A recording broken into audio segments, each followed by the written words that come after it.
भारत का इतिहास कई शासकों से भरा पड़ा है। उसी में से एक साम्राज्य चालुक्य वंश का था। चालुक्य वंश भारत का एक महत्वपूर्ण राजवंश था, जिसने 6वीं से 12वीं शताब्दी के बीच दक्षिण और पश्चिम भारत के बड़े हिस्से पर शासन किया। यह वंश 3 प्रमुख शाखाओं में विभाजित था। बादामी चालुक्य 543 से 753 ई, वेस्टर्न चालुक्य कल्याणी चालुक्य 973 से 1189 ई, वंगीय चालुक्य वल्लभेश्वर चालुक्य 850 से 1190 ई, एक बादामी चालुक्य 543 से 753 ई। इस वंश की स्थापना पुलकेशिन प्रथम 543 ई ने की थी।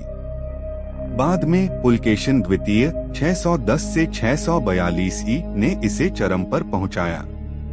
उसने हर्षवर्धन को हराकर अपनी शक्ति स्थापित की। चालुक्य शासकों की राजधानी बादामी थी। 2 पश्चिमी चालुक्य 973 से 1189 ई। इस शाखा की स्थापना तैलप द्वितीय 973 ई ने की थी। इनका शासन कर्नाटक के कल्याणी क्षेत्र वर्तमान बसव कल्याण से संचालित था, इसलिए इन्हें कल्याणी चालुक्य भी कहा जाता है।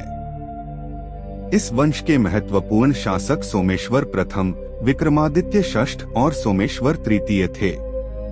3 वंगीय चालुक्य 850 से 1190 ई। यह शाखा तेलंगाना और आंध्र प्रदेश में सक्रिय थी। इसकी स्थापना भीम प्रथम ने की थी। इस वंश ने चोलों और पश्चिमी चालुक्यों से संघर्ष किया। चालुक्य शासन की विशेषताएं। चालुक्य शासक कला और स्थापत्य में रुचि रखते थे। बादामी, पट्टड़कल और ऐहोल के मंदिर उनकी वास्तुकला के उदाहरण हैं। वे हिंदू धर्म को संरक्षण देते थे, लेकिन बौद्ध और जैन धर्म को भी मान्यता देते थे। चालुक्यों ने प्रशासन को सुव्यवस्थित किया और व्यापार तथा कृषि को बढ़ावा दिया। पतन के कारण राष्ट्रकूटों ने 8वीं शताब्दी में बादामी चालुक्यों को हराकर उनकी सत्ता समाप्त कर दी।